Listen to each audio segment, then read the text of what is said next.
स्वागत। आज हम दो बेहद अलग लेकिन काफी दिलचस्प विषयों पर बात कर रहे हैं जो हमारे श्रोताओं ने साझा किए हैं। जी। एक तो है वैश्विक पासपोर्ट रैंकिंग्स पर और दूसरा है जीवाणु कोशिका की दुनिया से जुड़ा एक अहम खुलासा। बिल्कुल। हमारा मकसद है कि इन स्रोतों से जो सबसे जरूरी जानकारी है और जो गहरी बातें हैं वो निकाली जाए। हाँ, देखते हैं क्या है इनमें। तो चलिए पहले पासपोर्ट इंडेक्स से शुरू करते हैं ना। हाँ बिल्कुल। 2025 की हेनले पासपोर्ट इंडेक्स रैंकिंग आ गई है और इसमें कुछ सच में चौंकाने वाले बदलाव दिख रहे हैं। हाँ, मैंने भी देखा सिंगापुर फिर से टॉप पर है। हाँ, सिंगापुर दुनिया के सबसे शक्तिशाली पासपोर्ट के साथ पहले स्थान पर है। मतलब 193 जगहों पर वीजा मुक्त पहुंच। 193, ये तो काफी ज्यादा है। जापान और दक्षिण कोरिया भी पीछे नहीं है शायद। जी, वो 190 डेस्टिनेशंस के साथ दूसरे स्थान पर है। लेकिन यहाँ एक बड़ी खबर है, अमेरिका। हाँ, अमेरिका का क्या हुआ? सुना है रैंकिंग गिरी है और काफी गिरी है। अब तक के अपने सबसे निचले पायदान पर 10वें स्थान पर आ गया है। 10वें पर? ये तो सच में बड़ी गिरावट है। हाँ, सिर्फ 182 डेस्टिनेशंस के साथ, आइसलैंड और लिथुएनिया के बराबर। अच्छा, और भारत की क्या स्थिति है? भारत ने एक साल में 8 पायदान की जबरदस्त छलांग लगाई है, अब 77वें स्थान पर पहुंच गया है। अरे वाह, 8 पायदान। हाँ। ये तो काफी अच्छा सुधार है। बिल्कुल।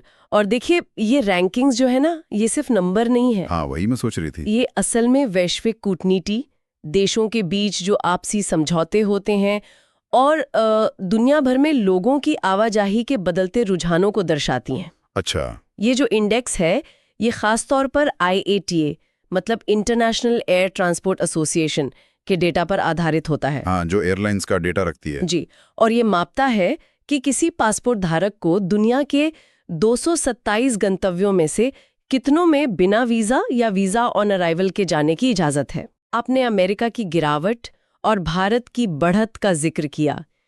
क्या इसके पीछे कुछ खास वजहें समझ आती हैं? देखिए, वजह तो कई हो सकती हैं। जैसे अमेरिका की गिरावट के पीछे शायद हाल की वीज़ा नीतियों में कुछ सख्ती हो, या फिर दूसरे देशों के साथ जो वीज़ा समझौते होते हैं उनमें कुछ कमी आई हो। वहीं भारत की जो छलांग है वो शायद बेहतर होते द्विपक्षीय संबंध हो और बढ़ती वैश्विक स्वीकार्यता का संकेत हो सकती है। और UAE का उदाहरण भी तो है, पिछले दशक में 42वें से सीधे 8वें स्थान पर। हाँ बिल्कुल, UAE का उदाहरण तो कमाल का है। 10 साल में 44 अंकों का उछाल। ये उनकी कूटनीतिक सफलता और वीजा छूट समझौतों को दिखाता है। चीन भी धीरे धीरे ऊपर आ रहा है। सही बात है। ये दिखाता है कि किसी देश की सॉफ्ट पावर और कूटनीतिक पहुंच कितनी मायने रखती है। बिल्कुल। ठीक है, तो ये तो हुई पासपोर्ट रैंकिंग की बात। अब चलते हैं एक बिल्कुल अलग दुनिया में, सूक्ष्म जीव विज्ञान की तरफ। हाँ, ये भी बड़ा दिलचस्प विषय है। हैदराबाद में CSIR CCMB के शोधकर्ताओं ने बैक्टीरिया में एक महत्वपूर्ण क्वालिटी कंट्रोल एंजाइम PGF की पहचान की है। जी, CSIR centre for cellular and molecular biology. हाँ, तो ये PGF एंजाइम क्या करता है? क्वालिटी कंट्रोल से क्या मतलब है यहाँ? देखिए, ये एंजाइम बैक्टीरिया की जो कोशिका दीवार होती है ना, सेल वॉल, उसको मजबूत बनाए रखने में मदद करता है। अच्छा। ये पक्का करता है कि दीवार बनाने में सही अमीनो एसिड्स का ही इस्तेमाल हो। मतलब अगर कोई गलत अमीनो एसिड गलती से जुड़ जाए तो PGF उसे पहचान कर हटा देता है और सही वाला लगाता है। एक तरह का सुपरवाइजर है ये। ओके, तो ये कोशिका दीवार इतनी जरूरी क्यों है बैक्टीरिया के लिए, और इसमें क्या खास बात है? हाँ, ये बहुत अहम सवाल है। बैक्टीरिया की कोशिका दीवार एक खास चीज से बनी होती है, पेप्टिडोग्लाइकैन। पेप्टिडोग्लाइकैन। हाँ, और सबसे महत्वपूर्ण बात यह है कि ये पेप्टिडोग्लाइकैन हम इंसानों की कोशिकाओं में नहीं पाई जाती। अच्छा, इसीलिए ये एंटीबायोटिक्स के लिए एक अच्छा निशाना बनता है। बिल्कुल सही, क्योंकि हम एक ऐसी चीज को टारगेट कर सकते हैं जो सिर्फ बैक्टीरिया में है, इंसानों में नहीं। तो अगर हम इस PGF एंजाइम के काम में मान लीजिए कोई रुकावट डाल दें तो दीवार कमजोर हो जाएगी। हाँ, दीवार कमजोर हो जाएगी, बैक्टीरिया बाहरी खतरों के लिए और हमारी दवाओं के लिए भी ज्यादा संवेदनशील हो जाएगा।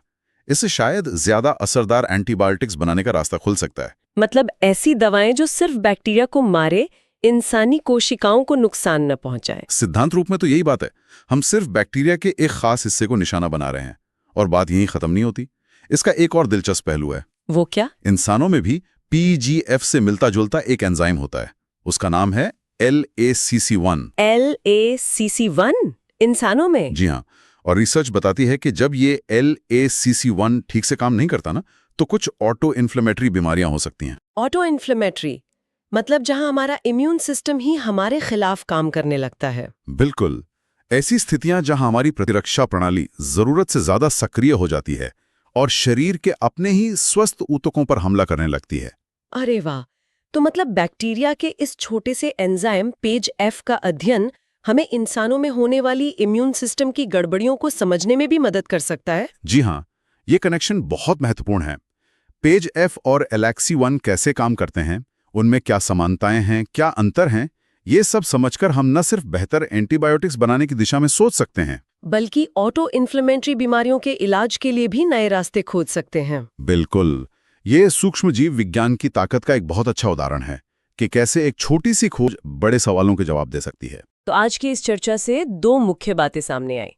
पहली कि जो वैश्विक पासपोर्ट रैंकिंग है, ये सिर्फ यात्रा की आसानी नहीं बताती, बल्कि दुनिया में देशों की बदलती कूटनीतिक ताकत और रिश्तों का भी आईना है। हाँ, सिंगापुर टॉप पर, अमेरिका नीचे और भारत UAE जैसे देश ऊपर आ रहे हैं। जी, और दूसरी बात, बैक्टीरिया में खोजा गया ये PGF एंजाइम, ये न सिर्फ एंटीबायोटिक प्रतिरोध जैसी बड़ी चुनौती से लड़ने में मददगार हो सकता है, बल्कि मानव इम्यून सिस्टम से जुड़े मुश्किल बीमारियों को समझने और उनके इलाज की नई उम्मीदें भी जगा सकता है। सही कहा। और ये एक बड़ा सवाल खड़ा करता है ना, कि जीवाणुओं की इस विशाल और काफी हद तक अनदेखी दुनिया में और कौन-कौन से ऐसे रहस्य छुपे हो सकते हैं, हाँ, जो भविष्य में मानव स्वास्थ्य की बड़ी और जटिल पहेलियों को सुलझाने की कुंजी साबित हों। शायद जवाब हमारी कल्पना से भी परे हों। वाकई ये सोचने के लिए एक बहुत ही दिलचस्प सवाल है।